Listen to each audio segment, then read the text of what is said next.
Boa noite a todos. Luiz Dourado, assessor de investimentos e coaching financeiro.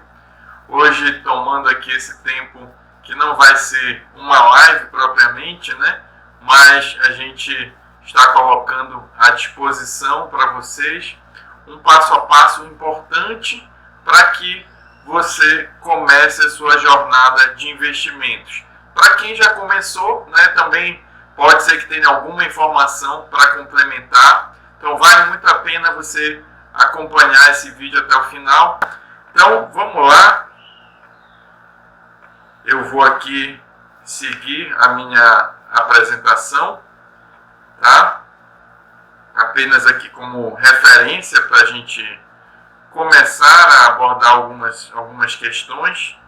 E eu vou começar dizendo para vocês onde vocês não devem colocar o seu dinheiro inicialmente, que é na poupança. Gente, a gente ouve todo dia isso, né? É uma fala que certamente você já está vendo se repetir muito no mercado, né? As pessoas batendo na poupança, e a gente muitas vezes, por medo do desconhecido, né? Da gente não entender como funcionam as outras formas de investimento, acaba se apegando ali, né, em manter aquele nosso domínio onde a gente conhece, né?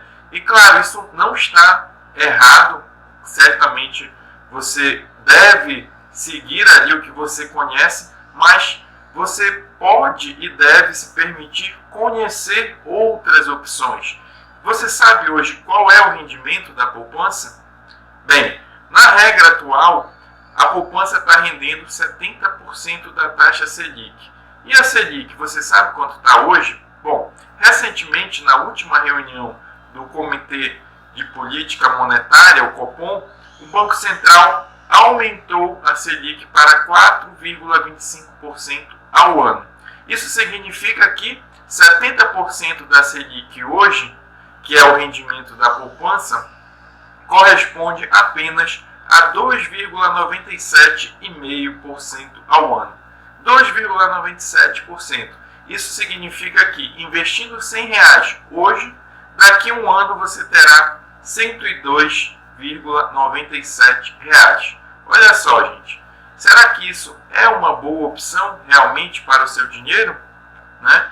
Muita gente vai pensar assim, mas está rendendo pouco, mas está rendendo alguma coisa, né?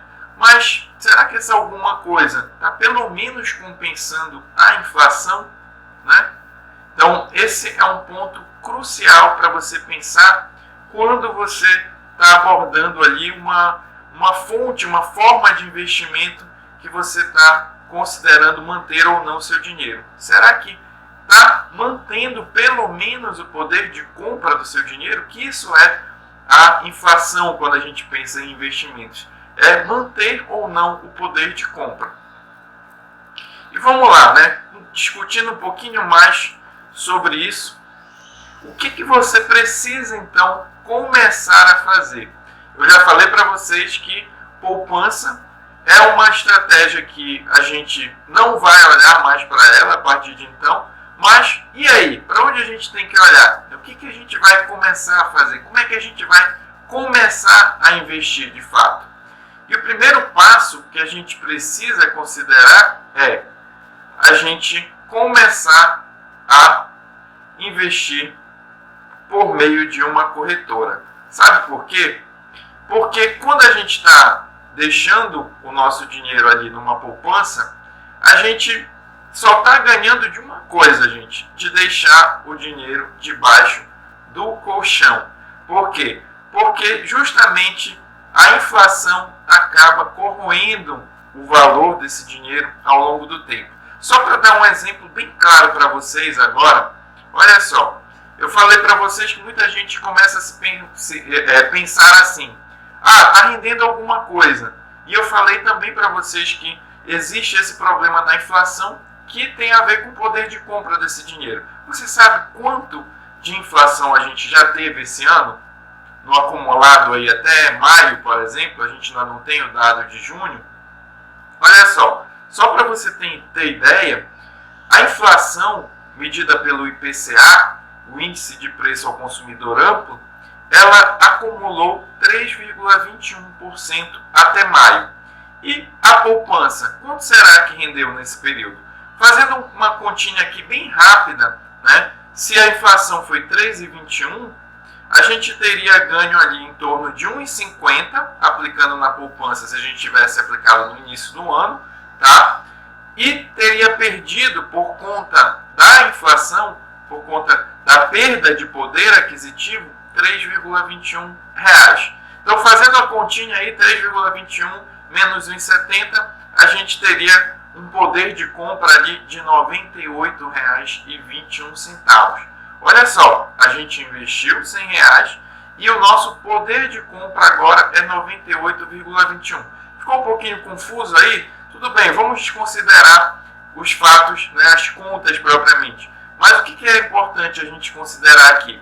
Que a gente colocou um dinheiro no início do ano, tá? E esse dinheiro nos permite comprar com esses mesmos R$100 menos do que a gente comprava quando a gente colocou o dinheiro na aplicação. Isso é a perda de poder aquisitivo. É você poder comprar menos com o mesmo dinheiro.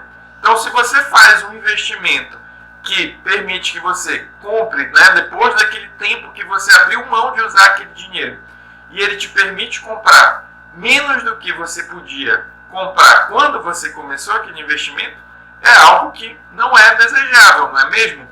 Você tirar aquele dinheiro ali e não poder nem comprar o que você comprava antes, era melhor você ter consumido naquele momento e não ter esperado, né? Como a gente, quando investe, a gente faz uma troca, né, entre abrir mão de algo hoje para desfrutar um pouco mais no futuro. E aqui isso não está acontecendo. Então, o que a gente deve fazer? Uma alternativa melhor é a gente procurar uma corretora de valores. Então anota aí que esse é o primeiro grande passo que você precisa considerar. E eu vou te falar exatamente por que uma corretora de valores, tá? Olha só, primeiro é importante que você entenda o que é uma corretora de valores. O que diferencia ela ali de um banco. E eu gosto ali sempre de colocar para os meus clientes, quando a gente está explicando esse detalhe, da seguinte forma.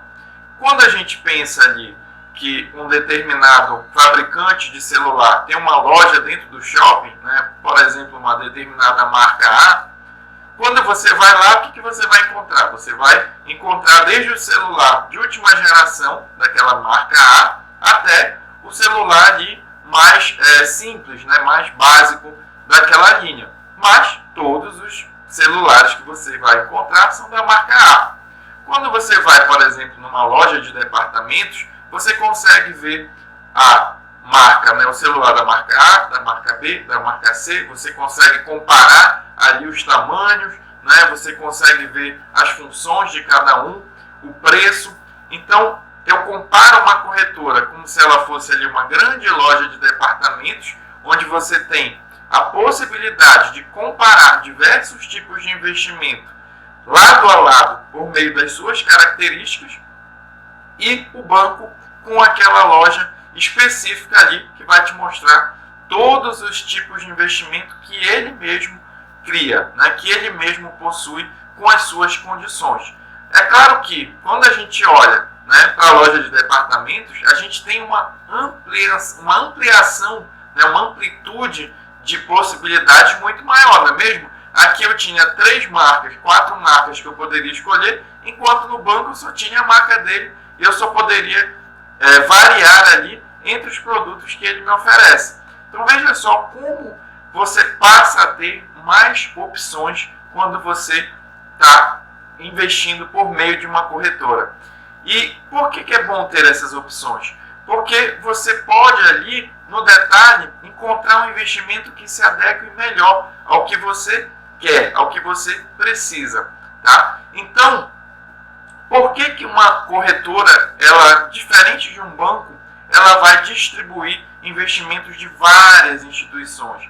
Porque a corretora, ela é como se fosse ali uma espécie de, como a gente pode dizer, ela é como se fosse uma grande vitrine, uma grande prateleira, e que ela vai ser remunerada pelo fato dela disponibilizar as prateleiras dela para uma melhor exposição daquelas instituições que estão originalmente oferecendo os investimentos.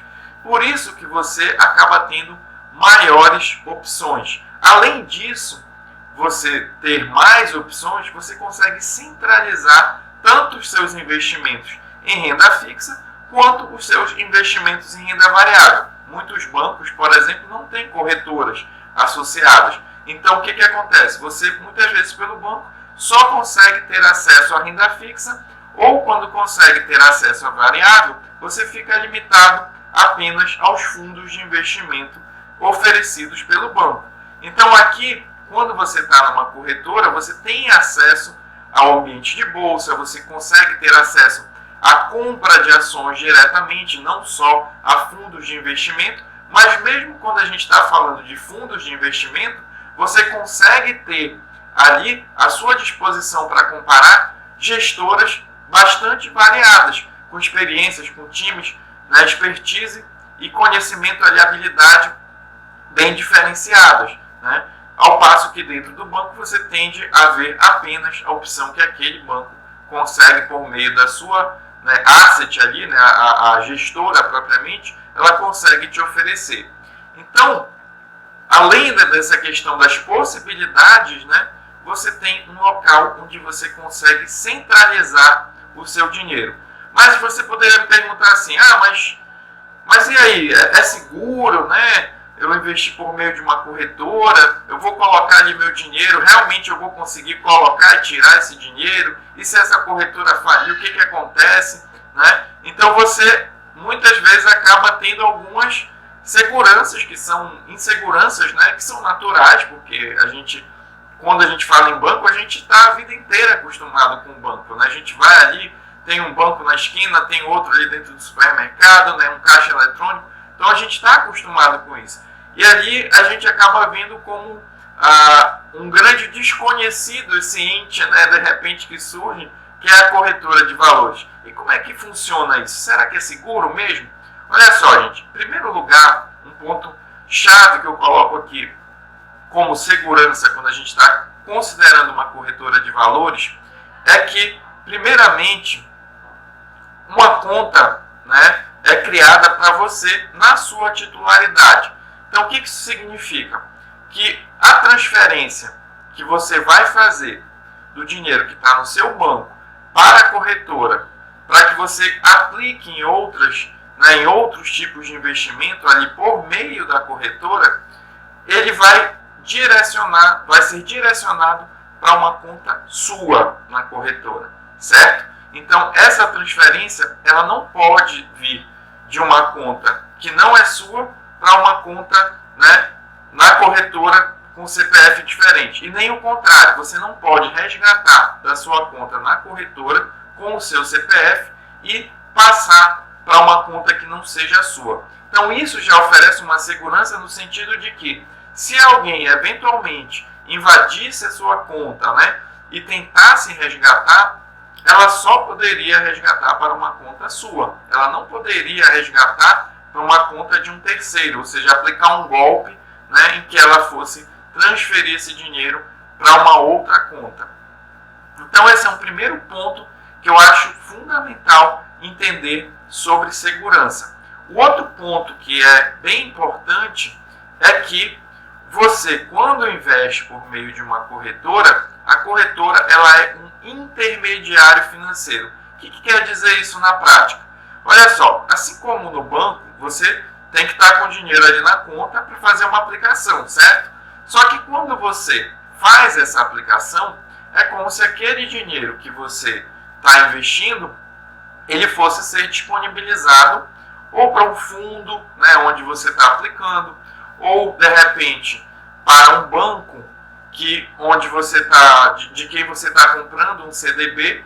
Então, de fato, essa corretora ela está sendo só ali uma espécie de gateway, né, só uma ponte ali, né, entre o seu dinheiro sair de você, né, dali do seu banco, chegar na corretora e chegar até outro local. Por quê? Porque quando você, em geral, está investindo, você está emprestando o seu dinheiro para alguém que vai lhe pagar esse dinheiro em algum momento, né? Então, o que acontece? A corretora, ela só faz essa ponte. O que eu quero dizer com isso, né?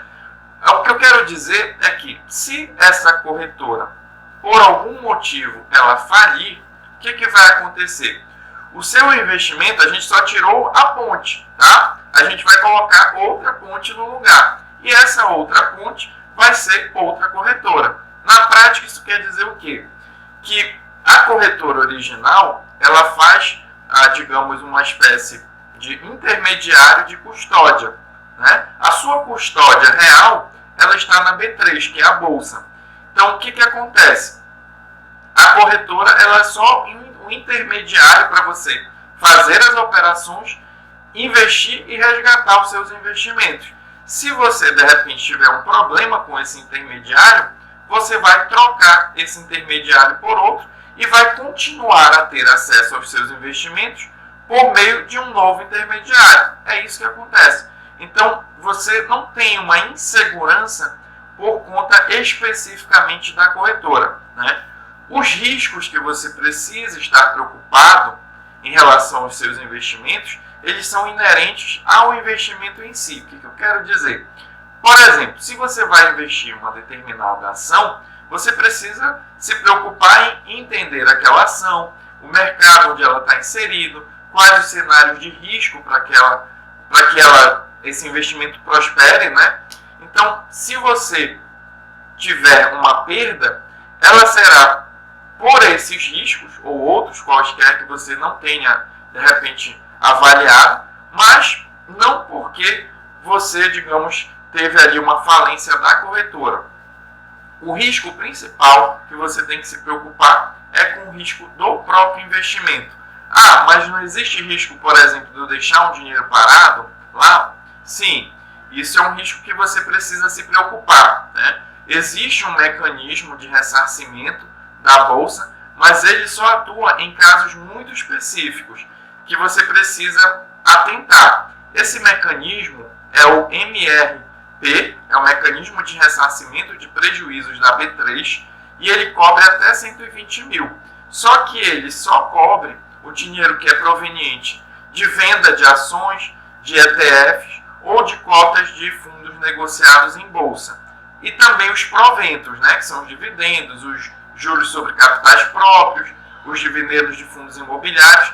Isso, se você tiver um recurso desse que vai cair na sua conta da corretora, você fez uma venda, você desfez uma operação, está fazendo um resgate, esse dinheiro aí ele vai ser coberto. Mas se foi, por exemplo, um TED que você fez, né, para fazer um investimento, mesmo que o propósito fosse investir, esse dinheiro que tivesse parado lá, ele não estaria coberto. Então é importante ter atenção até para você se preocupar, né, de não deixar esse dinheiro parado em conta para evitar alguma preocupação que você possa ter no futuro. Bem, então a gente viu que da mesma forma que a gente tem a segurança, a gente precisa se preocupar com algumas questões, né, e outras a gente não precisa se preocupar. E um ponto aqui que é importante a gente ter atenção é a segurança com as nossas senhas, assim como a gente tem com um banco ou com qualquer site. Você vai ter geralmente numa corretora uma senha e uma assinatura eletrônica. Então você precisa ter cuidado, não compartilhar com outras pessoas, porque isso sim é uma violação de segurança que você pode ali colocar, pelo menos em parte, a sua situação em risco, né? Claro, como eu falei, para resgatar, né, a pessoa não vai conseguir resgatar para uma conta que não seja sua. Mas é um cuidado que você precisa ter para que não haja qualquer tipo de tentativa de manipulação ou fraude. Mas e aí, né? Eu falei, né, que a gente vai colocar o dinheiro numa corretora, falei o que é uma corretora, mas o que a gente vai fazer? Como é que a gente vai começar a investir por meio de uma corretora? O primeiro passo, gente, é a gente começar pela famosa reserva de emergência. Bom, e Para que serve uma reserva de emergência e quais investimentos você pode fazer? Ora, uma reserva de emergência, ela é exatamente para isso. Imprevistos, emergências, situações que a gente não deseja, mas que infelizmente a gente sabe, né? Uma única certeza que a gente pode ter é que imprevistos sempre acontecem. Então, pode ser um imprevisto do tipo você ficar desempregado, né? O surgimento de uma situação ali, quebrou uma coisa na sua casa, você precisa consertar, é uma coisa que é urgente ali, furou o pneu do carro. Então, tudo isso são situações de emergência que você precisa ter ali um recurso que foge, né, do seu planejamento. São situações não planejadas que infelizmente ocorrem. Mas e aí, que tamanho essa reserva vai ter, né? Bom, esse tamanho ele depende muito da sua situação. Por exemplo, quem tem uma situação mais estável, empregado, CLT, né, ou mesmo servidor público, pode ser que a sua reserva fique ali em torno de 3 meses dos seus gastos mensais, certo? Bom, para quem já não tem, por exemplo, essa estabilidade, é mais interessante um empregado, na verdade um empregado não, um autônomo, né? É mais interessante você investir mais tempo nessa reserva, 6 meses, 12 meses. Então, se fala muito em 3, 6 e 12 meses. Mas o que é? Para quê? Né? Justamente para cobrir essas situações imprevistas. Se você, por exemplo, eu falei aqui, né, que uma situação de emergência você de repente perdeu o emprego. Se você é concursado, se você não tem esse risco, a sua reserva pode ser menor, porque vai cobrir situações mais pontuais ali na sua vida, né? Agora, se não, se você não tem um emprego garantido, é mais interessante que você tenha ali uma reserva maior, porque caso você, né, ou fique impossibilitado de trabalhar por um tempo, né, ou de repente tenha uma doença, tenha que ficar internado por algum tempo, é importante que você consiga manter aquele patamar, né? Bom, falamos de tamanho, falamos para que serve e que tipo de investimento você pode fazer.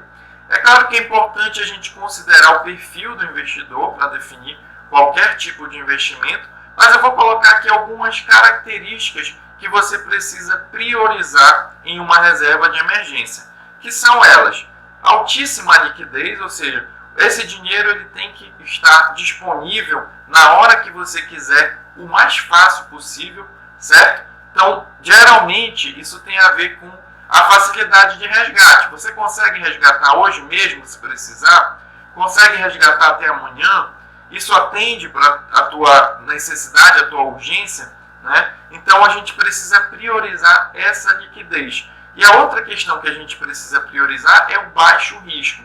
Quanto menos risco tiver, melhor. Ninguém quer, a princípio, né, quando a gente está falando em reserva, colocar um dinheiro como reserva e, de repente, quando for resgatar, ter menos, né, do que a gente colocou. É claro que em algumas situações até você pode aceitar esse comportamento, né, sabendo ali, aceitando um pouquinho mais de risco nessa reserva, mas não é para todo mundo, né? Não é todo mundo que de repente pode ter essa tolerância a esse risco.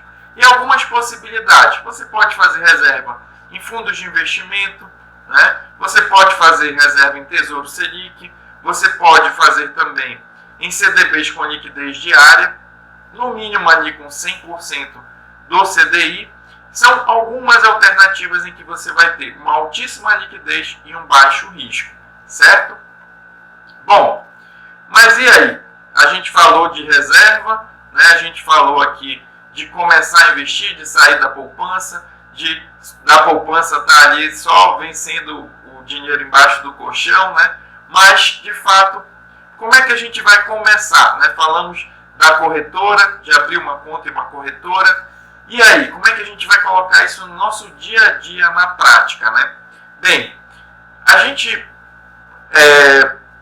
de maneira geral, recomenda investir todo mês. Mas espera aí, né? Como assim eu vou investir todo mês? Eu estou começando, como é que eu vou conseguir isso? Muita gente se pergunta. Gente, uma coisa que é chave para isso é a nossa organização financeira. E o que é organização financeira, né? É a gente saber compartimentar, né, separar o nosso dinheiro para usar para tudo aquilo que a gente considera importante e para alcançar os nossos objetivos de vida em diferentes prazos. Falei muita coisa aqui, né? Mas o que isso é na prática? É a gente saber dividir o uso do nosso dinheiro para tudo que a gente precisa. E o que é importante? Existe uma metodologia, que eu já falei um pouquinho também aqui no canal, que é uma metodologia chamada 50-30-20. E ela te permite incluir no teu orçamento mensal o investimento, tá? Seja para curto prazo, seja para longo prazo. E é exatamente isso que a gente vai procurar fazer. O que é o 50? O 50 a gente vai colocar ali as nossas necessidades básicas. É um parâmetro. Por exemplo, se eu ganho R$2.000, eu vou colocar, por exemplo, um parâmetro. Não quer dizer que isso precisa ser rígido nesses valores. Você pode adaptar. Pode ser que a sua situação não seja exatamente essa. Mas é um parâmetro. Então, por exemplo, se eu sei que eu ganho R$2.000, eu não vou gastar mais de R$1.000, que seria os 50%, além, né, de R$1.000 nas minhas necessidades básicas. E aqui eu estou falando necessidades básicas, estou falando conta de água, conta de luz, né, na minha alimentação, meu transporte, né, vestuário, coisas que são ali essenciais para a minha vida, né, para a minha sobrevivência. Então eu não vou gastar mais de 50% dos meus ganhos nesse tipo de necessidade. O ideal é que eu consiga, nesses 50%, nesses R$1.000, resolver essas necessidades básicas.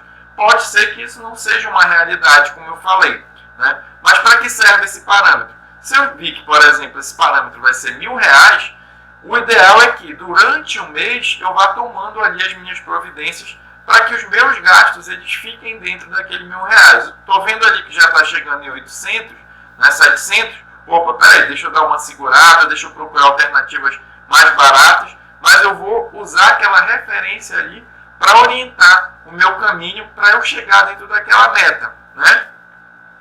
E os 30%? 30% ali dos 50, 30, 20 seria outras necessidades, lazer, educação, né? Claro, a gente não vai apenas viver ali, né, focando na sobrevivência e também, por outro lado, focando em investimentos, né? A gente precisa usufruir um pouco, né, pelo menos, do que a gente está ali acumulando. E é exatamente isso onde entram os 30%, para que a gente consiga ali aproveitar alguma coisa, né? E, claro, investir na gente mesmo, no nosso modo de ganhar mais, né? De fazer mais dinheiro, que é quando a gente fala aí dessa parte de educação. Até porque a gente sabe que é fundamental você se capacitar mais, você desenvolver mais habilidades para que ao longo do tempo você consiga evoluir e ter também capacidade maior para chegar aos seus sonhos, né? E aqui nos últimos 20, a gente costuma trabalhar com os objetivos de poupança, de investimento. Tem uma divisão, como eu falei, já não é uma divisão tão rígida, da gente trabalhar ali de 15% para longo prazo e 5% ali para curto e médio prazo. Então, isso na prática, o que é que a gente vai fazer, né? A gente vai dividir o nosso dinheiro dessa forma e vai procurar investimentos que nos ajudem a alcançar esses objetivos. O que é um objetivo, por exemplo, de curto, médio prazo? Né? Só para a gente dar um exemplo aqui. Um curto, médio prazo é considerado ali de 1 a 3 anos. Então pode ser, por exemplo, uma viagem, pode ser, vamos dizer, um custo que você tenha ali com uma faculdade que você queira fazer, um curso, né, que você precise ali, que não caiba no seu orçamento, especificamente a princípio naqueles percentuais que eu falei para a educação. De repente, olha, não cabe, isso aqui é muito caro, mas eu quero fazer esse curso daqui a tanto tempo, né? Então eu posso me planejar para fazer isso e eu vou ali usando esses 5%, né, do meu dinheiro. Só para dar um exemplo, se a gente estava falando aí de um salário de R$2.000, 10% 200, 5% 100 reais. Então eu vou colocar, por exemplo, esses 100 reais, eu quero fazer um curso, por exemplo, que custa R$1.000. Eu vou colocar esses 100 reais durante 11 meses, 10 meses, né? Eu vou alcançar os R$1.000 e aí eu vou poder daqui a 10 meses fazer esse curso. Tá? Então olha só como funciona. Dentro daquela divisão que você faz, você estabelece aquelas metas e você vai custeando elas ao longo do tempo, você vai guardando o dinheiro para chegar naquele objetivo que você quer. Então, quando você tem esses objetivos de curto ou médio prazo, que você traça ali que são importantes para você, você vai escolher investimentos adequados para esses objetivos. E como é que você vai fazer isso? Você vai colocar, por exemplo, investimentos em que você tenha baixa liquidez e boa rentabilidade. Como assim? São investimentos em que geralmente você vai casar o prazo do seu objetivo com o prazo de vencimento da aplicação. Só para dar um exemplo bem concreto. Vamos dizer que você quer fazer esse curso daqui a 1 ano. Então, você pode escolher investimentos para aplicar que vençam no máximo até 1 ano. Né? Então, você pode pegar um CDB aí que vence em 12 meses. E aí você pode olhar, por exemplo, a rentabilidade, procurar uma boa taxa, pode ser um prefixado, pode ser uma boa taxa pós-fixada, ou até ali, de repente, se tiver à disposição, a inflação. Né? Então, você pode avaliar esses investimentos em que você preferencialmente vai esperar até chegar naquela data de vencimento para você resgatar. Então, você vai priorizar liquidez baixa, você não vai se preocupar na possibilidade de resgatar a qualquer momento, porque é algo que você está planejando para aquele prazo específico, e você vai escolher esses investimentos que vençam ali nas datas próximas do objetivo que você quer. Né? E claro, baixe o risco também. Ninguém quer planejar uma viagem e acumular aquele dinheiro em algo arriscado, chegar lá e não ter o dinheiro que precisaria. Né? Era melhor ter ficado na poupança ou debaixo do colchão. Né? Então você percebe aí que precisa ter cuidado, ter coerência entre o objetivo que você tem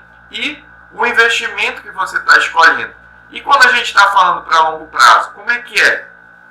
No longo prazo, a gente está falando de objetivos que geralmente são para mais de 3 anos, a gente já consegue pensar em risco maior. Né? Porque aí, dependendo se é um prazo maior, se você está pensando em algo, por exemplo, não, eu quero acumular um dinheiro para garantir a faculdade dos meus filhos, eu estou acumulando um dinheiro para uma previdência pessoal, para complementar meus ganhos, né? Enfim, qualquer objetivo ali de um prazo maior, você tem tempo, se o investimento, por exemplo, oscilar, naturalmente vai oscilar na renda variável, né? Mas você tem tempo para que esse investimento ele se recupere. Até porque aqui você vai estar focando principalmente em investir em bons negócios, né? Especialmente ali falando de longo prazo. E esses bons negócios podem ser desde negócios imobiliários, como fundos imobiliários, podem ser ações de empresas que você admire, que você considera que tem resultados aí satisfatórios, que você vê que estão na mídia, né? Você pode ter vários critérios para escolher, mas são coisas ali que você acredita que, vamos dizer assim, tem um futuro. Né? E é justamente nesse tipo de investimento onde você deve colocar pensando em longo prazo. E aí você vai priorizar alta liquidez, sim, né? Porque você pode precisar resgatar a qualquer momento, apesar disso não ser tão desejável, né? Mas você pode priorizar uma liquidez alta, mas não necessariamente. Eu digo aqui priorizar uma liquidez alta, porque você pode focar, por exemplo, em ações e fundos imobiliários que você consegue vender rapidamente e ter aquele dinheiro. Mas não é necessariamente um pré-requisito, tá? Você pode fazer investimentos em longo prazo aí em títulos Tesouro e PCA, em que você vai esperar vários anos e você só poderia, em tese, resgatar no vencimento, apesar que você pode vender antecipado com determinados riscos, né? Mas você vai priorizar principalmente investimentos de alta rentabilidade, que você acredite no futuro desses investimentos. E aí, você tem várias formas de fazer isso, né? Como eu falei, ações, fundos imobiliários, são inclusive investimentos que vão poder te gerar renda e possibilitar até a tua independência financeira dentro dessa capacidade de renda que você consiga juntar, né, que você consiga gerar para você, no sentido de que ela aos poucos pode ir substituindo o esforço que você tem para se sustentar por meio do seu trabalho. Então, gente, olha só como é interessante esse percurso no mundo dos investimentos. Eu falei aqui muita coisa em pouco tempo, né? Claro que você pode aproveitar e rever quantas vezes quiser. Tem alguns termos aqui que certamente você vai acabar tendo dúvida, né? Outros não. Depende muito, né? Que você vai complementar com outros materiais.